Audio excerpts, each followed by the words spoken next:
people in the net. Yo, what's going on, guys? Welcome back to the Collective Podcast. I'm your host, Devin Simmons, and we got a special guest today, bro. It's been a long time coming because we've been talking about doing this for at least a year. Yeah. Almost. And just been watching you grind in the fucking cage, bro. It's Nathan Rivera, my guy. How are you doing? I'm good, man. I'm glad you decided to come out and everything and get it knocking, man, in the interview. It's cool, man. Bro, it's been a minute since we've seen each other because, like, we were talking about how we haven't seen each other since at least high school. Yeah. And, like, how... I think it was, I think it was sophomore year. Or, no.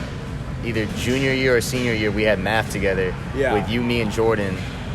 Oh, and yeah, you're right. What I'm talking about? Yeah. That was I don't know what... Dog, that was junior year. Was that junior year? Yeah. I think that's the last time we had a class. And then we had U.S. history together. Oh, yeah, we did. With big old dude. Man, what was his name again? I forget. He was cool, though. He was cool dude. But, again, it's just been a minute. So it's going to be good to catch up. But what's up? Man. Like, how you doing? I'm good, man. I'm good. I mean, it's crazy because it seems like since we graduated 2016, it's 2021, everyone kind of like found their niche. You know what I mean? Everyone found their groove, where they want to do, and they're chasing that, and it's kind of cool to see like people reconnecting and people chasing their dreams and stuff like that. It's specifically an art class too. No, bro. yeah, because like it seems like people really popping, bro. Like clothing stuff, people doing their thing, and like sports and stuff like that. Like people going in, bro. It's crazy. Yeah, but if we talking sports, I feel like you kind of doing your thing on a major platform, sure. bro. 2 KOs, and I gotta ask you, bro, what's up with these dudes like jumping out of fights last minute? Because that's been my whole thing. Because like I was like really ready to go see you fight, and then last minute, it seems like everybody that's wanted to fight dropped out. What's up with that? That was like, I remember that specifically. That was a Wednesday, so I'm cutting weight, cutting out sodium, water loading, like doing my whole wake up process, and then Wednesday night, my coach is like, "Yo, he pulled his hamstring." And some bullshit. Like, I don't even know if he pulled his hamstring. Maybe he did, maybe he didn't. Right. But I mean, it's like, it's the worst part of the sport is when someone pulls out of a fight. Yeah. You know what I mean? It's frustrating because you put so much time into it and stuff like that. But I had 7 in a row. The guy I fought last was the 7th person out of people who dropped out. So it was like the first couple, like the first guy dropped out for like personal reasons. The second guy had an injury. And then the next guy, I don't even remember. It was just over and over. One guy left me at the weigh-ins at the card before. Like, I didn't even know. Like, the promoter was like, "Yo, he just texted me and said he can't come." He was coming from Florida. So I think sometimes people don't want to fight because they can't make weight, or they just don't want to fight, or I don't really know what they're feeling. But some people like to be in the spotlight. See, but the thing is, I'm trying to think, is like, that's a commitment. Yeah. Like, I mean, we're going to get into like really the process of you preparing for a fight, but I know that that's like a vigorous process. And for sure. That's got to be at least in the smallest, like, really annoying, I bet, like, and really like fucked up. But like, what really goes into like getting into the next mode for a next fight is going to be a different guy. Like, what do you do to adjust to that? So, I mean, from start, whenever a fight gets announced, I really don't stay more than 10 pounds away from my fighting weight, because we're amateurs. So like short notice fights come, like, hey, this guy he broke his arm, something, can you fill in? Like, a lot of opportunities if you stay on weight and you stay ready. So people always talk about fight camps. I don't really have like a specific fight camp. Like, I train like very often, every week, multiple times a day. So it's like whenever a fight gets announced, the training kind of shifts. Right. If I'm going against a wrestler, my training's going to shift. If I'm going against a boxer or a kickboxer, or more of like a guy who throws kicks, or if he he's really a good grappler or something like that, like, then my training will shift, and I'll kind of like tweak it a little bit. But the training is pretty constant, honestly. Getting the diet right is probably the biggest shift in my day-to-day life. Like, I have to watch, what I eat and how many carbs I have, and going up to the fight, it gets very strict, but like, a couple months out, you just kind of have to start slowly tweaking it. You know what I mean? Right.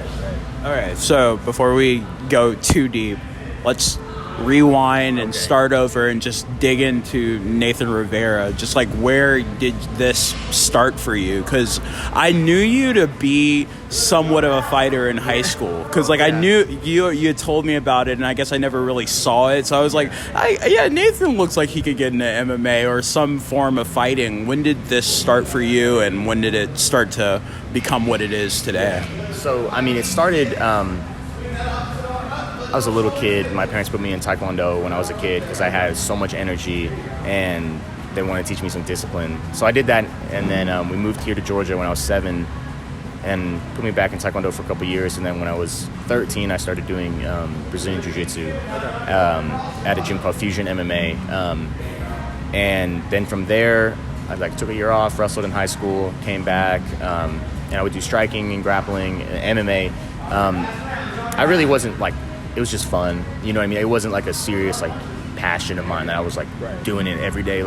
I was there maybe twice a week, and then I got a job there teaching kids, and I started really excelling at teaching kids, and that kind of kept me in the gym. I still at this point I wasn't crazy into the training aspect of things. I wasn't wanting to fight professionally or anything like that. I just wanted to be there because I was getting money, I was getting paid, it was a job, and I enjoyed the people that I was with. So that was that. And then I started doing jiu-jitsu tournaments, and then 2019 I was like, dude, I'm here so much, let's make it happen. Well get involved. Yeah, let's make it happen. And so all those years of not really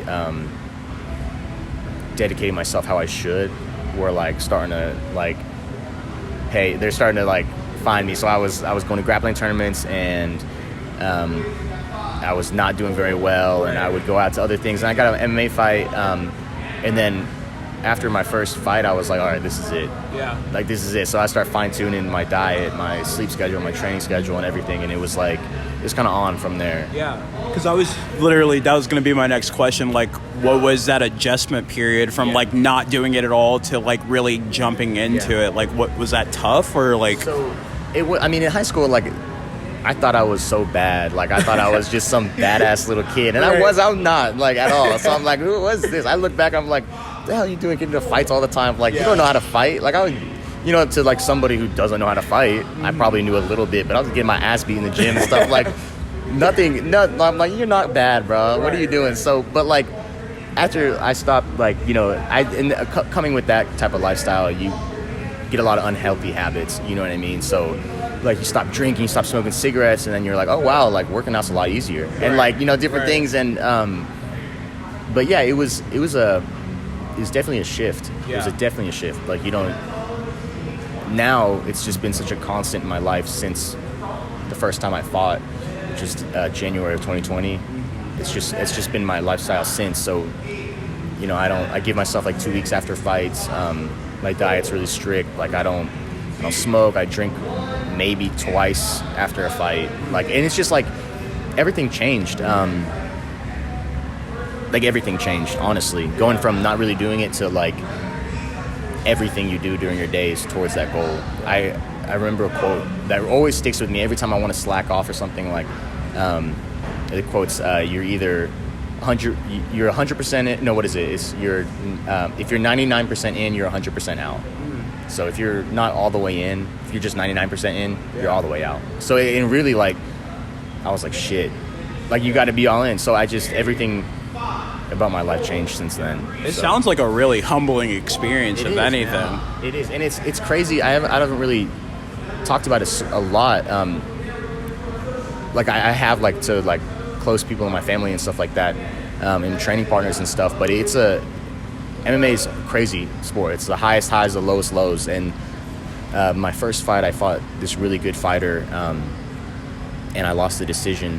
And I'm thinking to myself, I didn't really address what was going on with me. I was just it was a fluke. He was a good fighter, but whatever. It was a fluke. I ran it back. I got another fight really quick, and this guy sucks. This guy was not a good fighter, and I think this is what really, really caused me to change, is because this guy was not a good fighter, and I was beating his ass, and he caught me in a guillotine, and he tapped me out, and I'm thinking to myself, how did you just lose to this guy who sucks? You're a better fighter. And then ever since then, I think it took me losing to somebody I know I'm better than to really get strict. And everything changed. And it's like now I'm like a freaking psychopath with a checklist on my wallet for every day of the week that I'm, you know what I mean? And and I'm like, shit, all right, you're 0-2, like, let's hope this works out. And then ever since then, I mean, aside from MMA, like jiu-jitsu tournaments, boxing fights, like I've been just going in and just doing work, you know what I mean? And everything kind of changed after that one. It was crazy. It was really cool. That's a great story, by the way, because that was awesome. So, like, on our podcast, when you got your first KO, which was so exciting to see, because, like, I was just like, dog, I know that man, and he really just did that. What goes into getting in the cage in the first place? Because on that podcast, my co-host Tad was like, you got to be a different breed to even step in, which, I mean, pre-existing knowledge is like, yeah, you have to be a different kind of dude or a different kind of woman to get in there and actually just sign up to either get fucked up or fuck somebody up. So, like, what was, like, I guess for your first time versus your last time, what's really changed for you ever since you've gone in, and what was that experience like the first time versus like the last time when you feel like you're a little more prepared? The first time I didn't really know. I wish I would have started with boxing or kickboxing first to get my feet wet in that crowd scene, you know what I mean? Because it's crazy, man. I mean, like, you walk out and there's people everywhere, lights, your walkout song, like, and you're like, yo, dog, I'm in the UFC or something right now. Like, you know what I mean? And you're like, what is going on? But it really is, I didn't know who I was as a fighter. Or really, at that point in my life, I didn't really know who I was as a person. But as a fighter, I didn't know what type of style am I? Do I kick a lot? Do I punch a lot? Do I grapple? Do I do this? You know what I mean? Like, what are my strengths? What are my weaknesses? And it's kind of like, I don't really know. I've never tested these things out. I've never pressure tested these things. So my first fight was just, I just knew I wanted to hit that dude and kick that dude. So I was hitting and kicking, and I gassed out real quick. In my last fight, I think all the preparation from 2020 in January to now, it just refined everything, and I had a plan for everything. Like, no stone was left unturned. My conditioning was right. Like, everything. There's another good quote that I think about a lot, and it says, through preparation, it allows you to just focus on your opponent. You don't have to focus on anything else. If you've done all the work beforehand and all the preparation, you just focus on your opponent, and that's it. And that's a really freeing feeling. I'm telling myself in the back when I'm going out, I'm like, all right, I'm getting ready. All I have to do is worry about him because I've done everything. Every stone is flipped. You know what I mean? Conditioning, diet, sleep. I mean, every technique that we practice every day, you know what I mean? Pressure tested, putting in bad positions, like, everything's taken care of. So now you can just go fight. And I think having that real confidence with real training, and the people here that we train with are killers, you know what I mean? And going through just the trenches with them and sparring lets you go into a fight like, all right, let's do it, you know what I mean? Like, I know you're not better than this dude that I spar every day.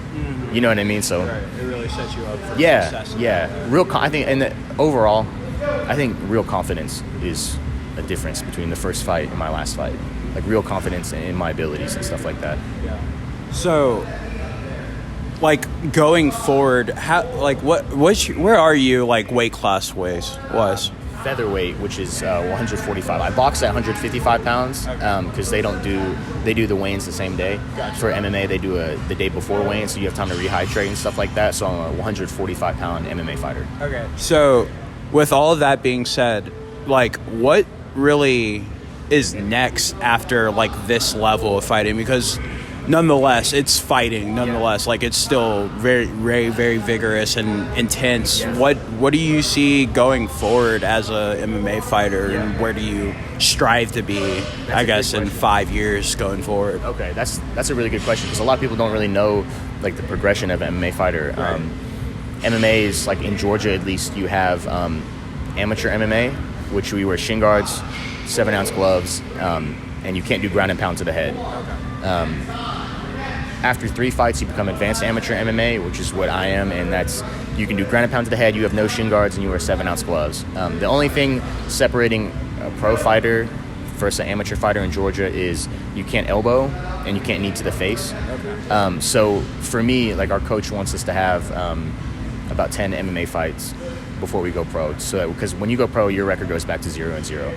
and that's when everyone looks at you. No one looks at your amateur record. Like big companies like the UFC, Bellator, they're not really looking at your amateur record.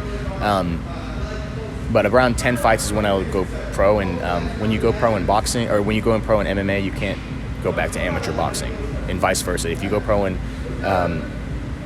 boxing, you can't go to amateur MMA. So I'm an active boxer, so I want to get as many amateur boxing fights and MMA fights as I can, because once I go pro, you can't go back. Yeah. But after you go pro, it's the minute rounds change. So you fight for 5-minute rounds versus 3-minute rounds. And really, what you're doing as an amateur or as a pro fighter is you're building your record, and you're trying to get a big company like the UFC or Bellator or LFA or any big company to look at your fights and say, like, okay, we want him fighting for us. Usually they'll send you a couple fight deal, you know what I mean? And a lot of the time it's late replacement, so you really have to stay ready when you're a pro. But in 5 years, I will be 29 years old. I'm estimating to go pro around 26. I'm 24 now, so around 26. So around 5 years, I'll be like 4 or 5 pro fights in. So that's really when the UFC starts like looking at you. So, and even like, you know, strategizing that in your head, is there a level of intimidation still to like getting into that next barrier of this insane activity, or is it just kind of like, fuck it, I know what I'm in now, or what is it? There definitely was. When you start out amateur fighting and you don't know, like, you know, there's amateurs and there's pros, and you're like, whoa, the pros are like pros. Yeah. You know what I mean? And then you stay in the game a little bit, and all these people that were amateur fighters that you used to train with are turning pro, and you're like, okay, they're human. Yeah. I trained with you every day. Like, I know where my skill level lies with your skill level. Right. You know what I mean? And it's not like this huge jump, because before I was like pro, oh my God, like, but amateur and pro is really, it's not a crazy jump if you train like a pro. Yeah. So if you're training like a professional fighter, then when you get to pro, it's just like, okay, this is it, yeah. You know. And if you want to be an amateur fighter forever, train like an amateur fighter. You know, our coach always says, if you want to be a professional fighter, you need to train like a pro. So we don't cut corners. It's very, everything's pretty strict. Right. You know what I mean? And you can really get caught up in your head and obsessed with not cutting any corners, you know, and you can kind of forget to live your life a little bit, you know. Yeah. Like my girlfriend, God bless her, man, she's like, dude, are you gonna like enjoy your life? Like, do you want to come out and get a drink? And like, I'm so strict, like when I'm in fight camp. Yeah. I'm like, she knows, she don't even ask me no more. She's like, yeah. Whatever, like, you know what I mean? But like after a fight, like we kind of ball out for like 2 weeks, 3 weeks, you know what I mean? And then it's right back to it. But then it's back to it. Like this fight, I got to finish on Saturday, and on Monday my coach texted me and he was like, you ready for a title shot? And I was like, run it up, put the drink down, put the pizza down. I was like, I was just about to ask you about that. So as we said, there's levels to this shit. The titles are starting to come into the picture as you're getting a lot of more like impressive wins. What's next in that right? Like what are you getting ready to go forward with? So the September 12th, I'll fight for the vacant amateur NFC or Georgia NFC featherweight championship. So it's kind of cool, man. There's a lot of 145ers out there. So the fact that they're giving me that opportunity to fight for the belt is pretty dope. And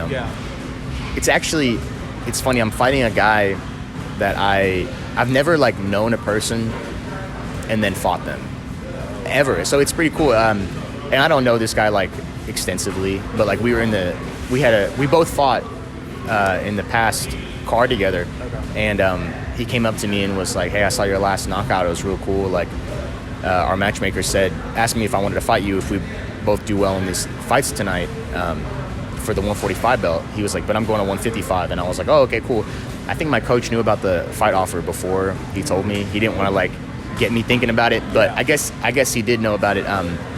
And I was like, oh, that'd be cool, man. You know, and we were like cordial the whole time. Like I said, good job. And like, we were DMing each other a little bit after the fights. I didn't know that I was going to fight this dude, but he's like a really cool, respectful dude. So I'm excited to fight somebody that I've like seen before and watched him fight before I actually fight him. So it's going to be interesting. That's going to be really entertaining. Is that going to be in Atlanta? Yeah, it's at District Atlanta. Pull the fuck up. District Atlanta. Pull up, because I'm definitely going to be there. That's going to be really, really fun because, I mean, again, when we were talking about it the first time when we saw you get that knockout, we were just talking about, like, how different you got to be to, like, one, get in there, but two, to, like, really commit. And it really seems to be the theme of not only this gym, but any gym in America or the world, just really committing to something like that. And overall, I'm just fucking proud of you because, like, I know that, like, I know a version of Nathan Rivera that probably would not, like, put as much work in. Seeing you do, like, so much and hearing you, like, prove it, like, drinks, put it away, food, carbs, all that. And really just committing yourself to this activity. It's been really fun to watch, and I'm so excited for you, dude. Dude, I appreciate it, man. Yeah. Dude, going back to what you said, the past Nathan, it's kind of crazy because, like, if I wasn't fighting, there's no way I would stay out of trouble. There's no way.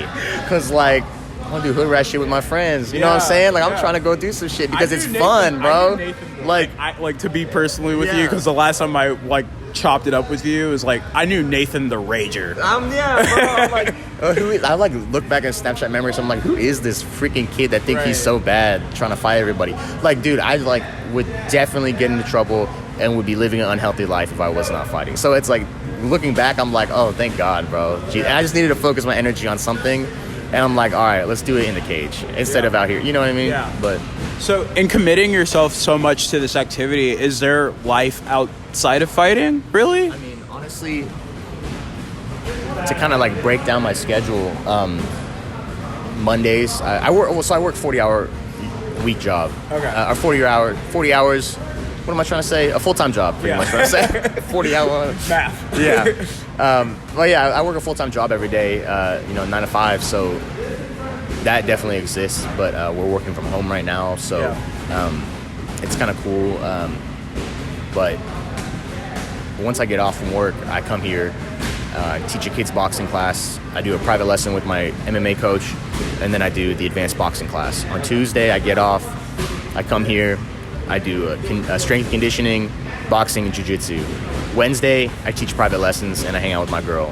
Thursday is the same as Tuesday, and Friday is boxing sparring or MMA sparring, depending on what's coming up. Saturday morning, I train, and Sunday, I'm at the track doing conditioning. So honestly, like, the people that I hang out with all have very similar goals. That's another thing that really changed for me is, like, what are you trying to do? And that's how you connect with people at a deeper level than, like, a surface level. Like, if you're really chasing something and you're putting work into that, like, it doesn't matter what it is, but, like, that's really respectable. And that's something that I can connect with you on. So the people that I hang out with, like, outside of the gym is usually involving fighting. You know, we all have the same dream of going pro one day, so we're like watching fights together or we're doing stuff like that, you know what I mean? Which is probably helping in any way, because having like-minded people around you, I mean, I definitely can attest to it, because in like the last 2 years or so, just making sure that the surrounding circle has like-minded goals, or if their goals are totally different than mine, I want to know that they're like 100% committed to it. And that just, and like Lou helps get closer to your goals too. So like, I know that feeling. That's big. It's big, especially as you grow with some people. Sometimes their things change, like their goals change, you know what I mean? There's nothing wrong with that, but like your parents always tell you, you know, like, watch who you hang out with, that shit's real. So it's like, that shit is real. So, and it applies to training partners and their habits also and stuff like that. So, yeah, it's definitely outside of the gym it's not a ton outside of the gym. You know what I mean? I really, I make time for, I have a couple of priorities, really 3, and it's my family, my girlfriend, and MMA. And my girlfriend is the best, man. She's like so supportive. She's a nurse. She has a kind of crazy schedule too. But it's like setting aside that, and that didn't all I was so wonky. Like I was all this or all that or all that, and we kind of, as I've grown, it's you kind of get your schedule down, and you have to make time for things outside of the gym, or you'll burn out. You know what I mean? You'll definitely start resenting going. But honestly, like some days I don't want to be here, but it's not like, dang, I don't want to be here. It's like, this workout's going to be tough. You know what I mean? But I've never not wanted to be at the gym, like ever. It's so fun. And it's like, people always talk about how it's so hard and everything, and it's hard, but it's so fun that it's like playing. It's like you're freaking fighting people in a ring all day. You know what I mean? So hopefully one day I'll get to do it for money. You know what I mean? That's what everyone's chasing. So it's, and to be honest with you, it's in your future, dog. Yeah, I feel like it is. Like I used to be like so humble about it, like, oh yeah, like maybe if it works out, and I'm like, why am I being so humble with, like, to myself? I'm always like, it's happening. You're gonna be a pro fighter, you're gonna be signed to a big organization because you put in the work. You know what I mean? And when I'd be around certain people, I'm like, yeah, maybe, but like recently, like as I've been growing as a person, I'm like, why am I doing that? Because I know it's gonna happen.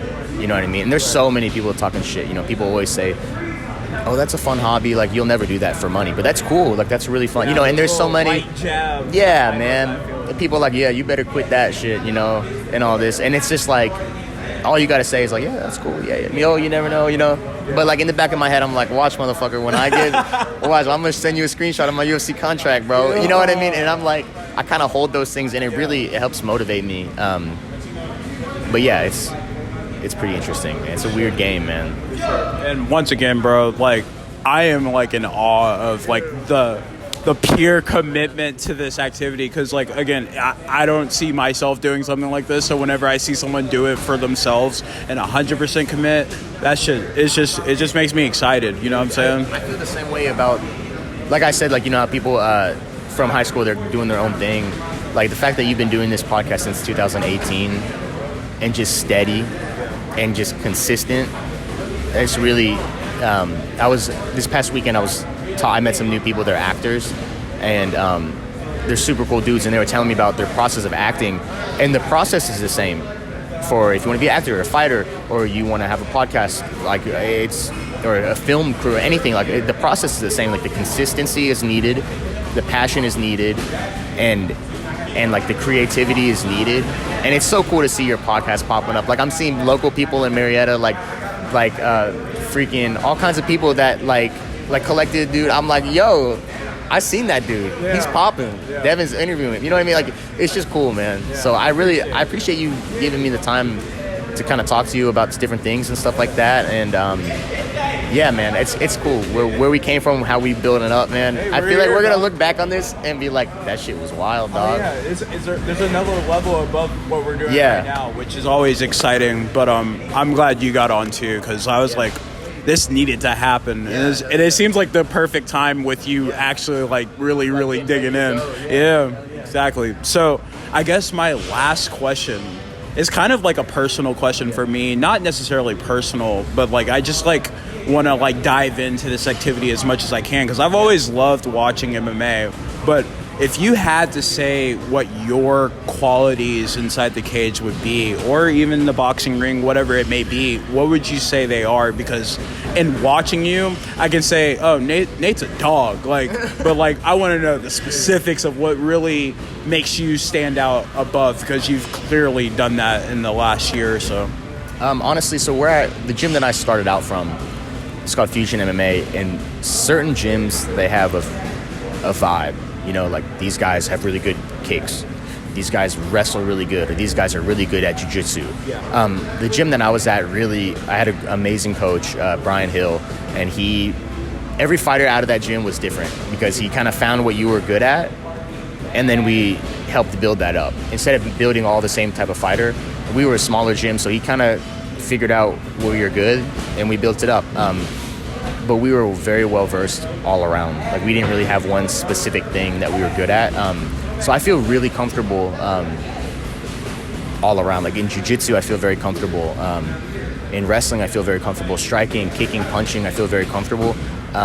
It's funny, my teammate, he came up with me kind of the same way, and we've been sticking together since day one. And he trains here as well. he's more of a grappler. So he has like a bunch of submission wins, and I have a couple knockout wins, and it's because our first coach built us up, and you know what I mean, that he fell in love with that aspect of it. I really fell in love with the striking aspect. Like, getting a submission is cool, like it's cool, but like knocking someone out, bro, like that's cool, dog. And so I spend my time, I do maybe 1 or 2 days of Muay Thai sparring and stuff like that, but the majority of my training is boxing sparring. And you can get boxing fights all the time, so it's a way to stay sharp. MMA fights are about every 2 to 3 months, and in between I get a lot of boxing fights. And we have a great boxing team under, and so I'm an MMA fighter out of X3 Sports, and I'm a boxer out of Last Laugh Fight Team. That's our fight team, and we're a very competitive boxing team. So we put in work, and the level of competition in our team is just so high that it forces you to raise your level. It forces you to raise the bar, because you're gonna get your ass beat. You know what I mean? And I would definitely say boxing is one of my things that I love to do in the cage. I don't know, something about throwing hands, like just throwing hands with somebody is just like, it's like grit, and it's just fun. You know what I mean? So let me ask this carefully, because I bet you'd probably say both. But if you had to pick, you would pick boxing over MMA, or would you say you would do both steadily? So I'm gonna become like a professional MMA fighter. When you go pro, you really need to choose where you're going. The fighters that do a little bit of boxing, do a little Muay Thai, do a little MMA, like they're not very successful. There's a book that I read called, it's by like LeBron James's coach, Unbreakable, something, Unstoppable, something like that. I'll find it to you, I'll let you know. It's a really good book. I think you'd like it. But he talked about being, he calls it a cleaner, and a cleaner is being the best at something. And he said you can only be a cleaner in your one area. You can't be the best in this area, and that area, and this area, and that area.